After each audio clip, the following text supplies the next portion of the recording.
Halo sobat semua, jumpa kembali di Sunter 57 channel. Oh ya, sebelumnya terima kasih bagi sobat yang sudah subscribe. Hari ini saya akan mengulas topik yang ringan, yaitu mengenai pembuatan rumus PPN 11% ya, atau pajak pertambahan nilai 11% menggunakan kalkulator di MS Excel. Hal ini mungkin bagi sobat yang kegiatannya sebagai admin bagian pembuatan faktur pajak itu sangat diperlukan ya.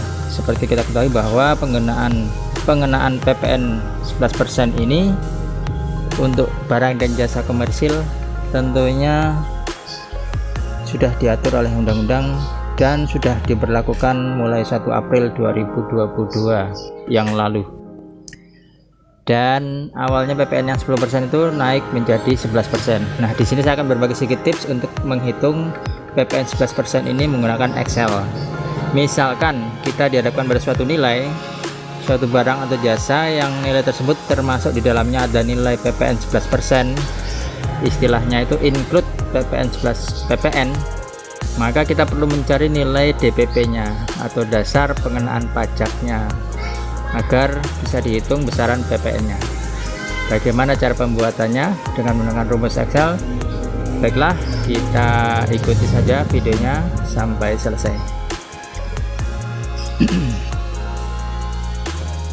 Baik, kita kembali ke laptop.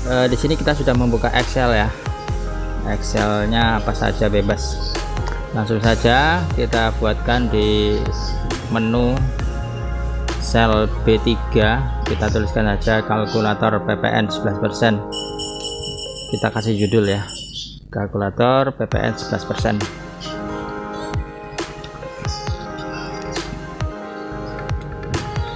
Kemudian di sel B4 ini kita ketikkan nilai kwitansi yang merupakan include PPN atau yang termasuk di dalamnya ada PPN 11%, nilai barang atau jasa ya.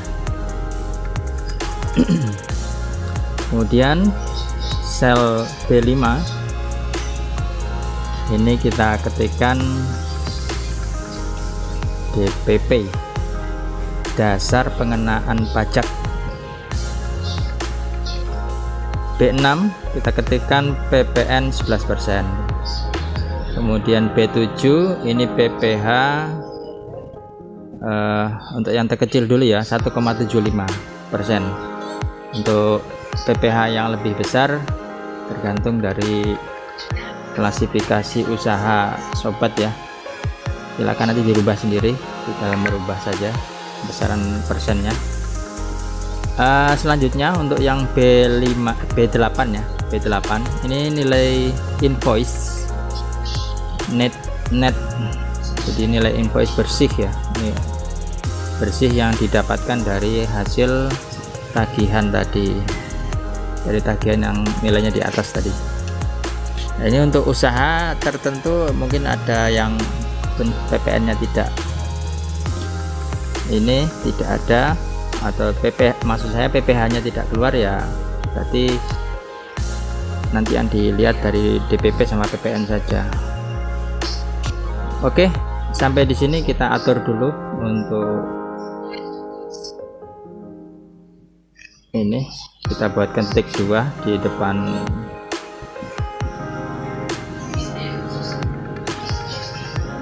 keterangan ini ya, kita ketikkan titik 2. Lalu kita atur jaraknya, kita rapikan, kita luruskan. Dan untuk sel kolom E, nah itu kita lebarkan agar bisa masuk nominal yang agak besar ya. Kita besarkan saja.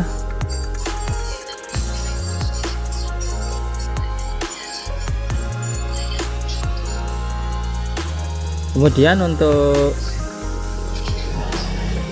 ini kita atur dulu ya, kita rapikan dulu ya. Baik, kita geser dulu, pokoknya diatur enak mungkin lah biar nanti penggunaannya tidak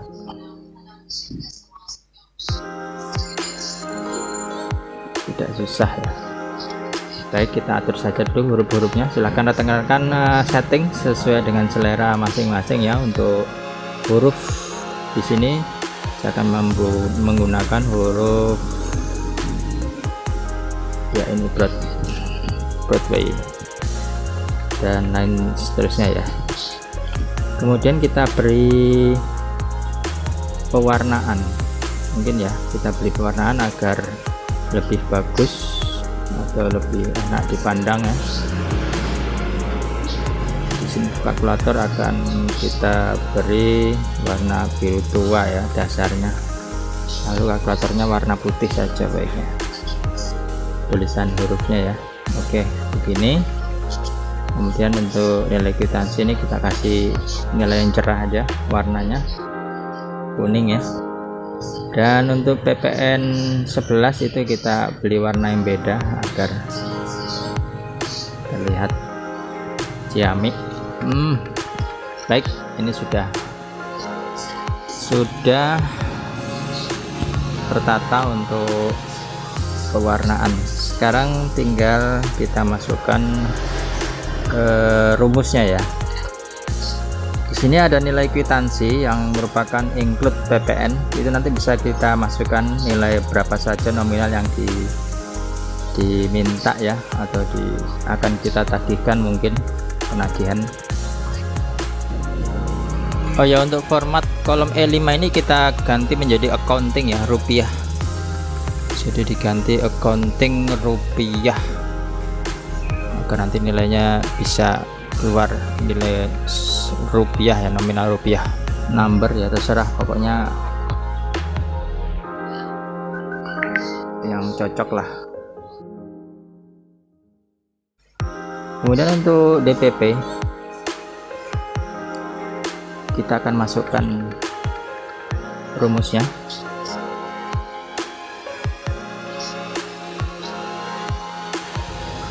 Untuk DPP kolom E5 ini kita ketikkan sama dengan, untuk rumusnya 100 terus dibagi 111 dikali sel E4 ya, kita kalikan dengan sel E4. Kemudian untuk sel E6 kita isi rumusnya sama dengan 11% dari PPN ya, 11% kali DPP ya, kali E5 kali sel E5. Kemudian dari sel E7 PPH ini kita ketikkan karena nanti kita jumlahkan dari mulai DPP sampai PPH, ini kita langsung jadikan minus ya. Jadi kita masukkan rumus 0 dikurang 1,75% dikali DPP ya, dikali sel E5 dikali sel E5 ya, ini. Jadi nanti nilainya minus biar agar dijumlahkan tidak sulit ya. Kemudian yang nilai invoice net ini berarti penjumlahan dari mulai sel E5 sampai E7. Kita ketikkannya summary ya, sum. Oke, sekarang kita tes untuk kwitansi yang nilainya dibutuhkan untuk dibuat tagihan ya.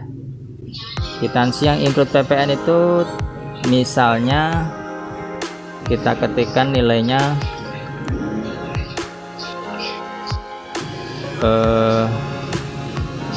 berapa ya, kita ketikkan nilainya 1 juta ya, 1 juta ya. Oke ya, ini langsung terisi dari rumus tersebut. DPP nya 900 sekian, PPN nya 99.000 sekian, dan PPh nya 1,5 15,766 sekian minus ya. Jadi di total untuk invoice net yang akan didapatkan dari kwitansi tersebut adalah 984 rupiah dari nilai kwitansi 1 juta. Nah, begini caranya pembuatan kalkulator ini, dan ini nanti kita simpan dan kita buatkan shortcut di desktop ya, agar nanti sewaktu-waktu kita akan gunakan untuk penghitungan invoice atau kwitansi ya. Kita tinggal menggunakan ini, tinggal kita masukkan nilai kwitansi yang di atas itu, yang include PPN itu, kita masukkan nilainya, bisa kita masukkan nilai yang dibutuhkan. Jadi kita bisa mengetahui DPP nya berapa, PPN berapa, dan seterusnya. Untuk penulisan di tagihan ya, biar kita lebih mudah, tidak perlu menghitung-hitung lagi manual, kita sudah punya rumusnya. Begitu ya sobat ya, saya kira itu mudah. Dan di sini langsung saja kita akan buatkan shortcut ya. Kita save dulu, kita simpan dulu kalkulator tadi yang di Excel tadi. Kemudian setelah kita simpan, kita tutup ya. Sementara kita tutup dulu. Oke. Nah, di sini kita akan buatkan shortcut. Tadi di tempat penyimpanan tadi ya. Nah, ini dia. Ini kita buatkan shortcut. Oke, dibuatkan shortcut yaitu ya, kita pilih klik kanan dan shortcut. Setelah shortcutnya jadi, nah ini kita pindahkan ya, pindahkan ke program saja biar seperti program kalkulator. Kita pindahkan ke folder program di dalam C ya. Oke, shortcutnya sudah ada di desktop ya, sudah ada di desktop. Nah, ini kita rename dulu agar tidak kepanjangan namanya, kita pendekkan aja shortcutnya, kita kasih nama kalkulator PPN 11% gitu ya, biar jelas ya. Oke, nah sekarang kita coba buka kembali. Nah, ini kalkulatornya. Jadi kita membutuhkan untuk pembuatan kwitansi atau invoice. Nah, ini misalnya kita masukkan kembali nilai yang akan kita tagih, misalnya kita ketik 3 miliar. Nah, ini ternyata nilainya DPP nya sekian, PPN 11% sekian, dan PPh 1,75% sekian. Total invoice net yang kita dapatkan nanti dari tagihan tersebut adalah 2 miliar sekian. Oke, kita simpan atau tidak terserah ya, ini kan kalkulator. Saya kira demikian pembuatan kalkulator rumus PPN 11% menggunakan MS Excel ya. Saya kira mudah, dan sampai jumpa di video yang akan datang yang lebih bermanfaat. Wassalamualaikum warahmatullahi wabarakatuh.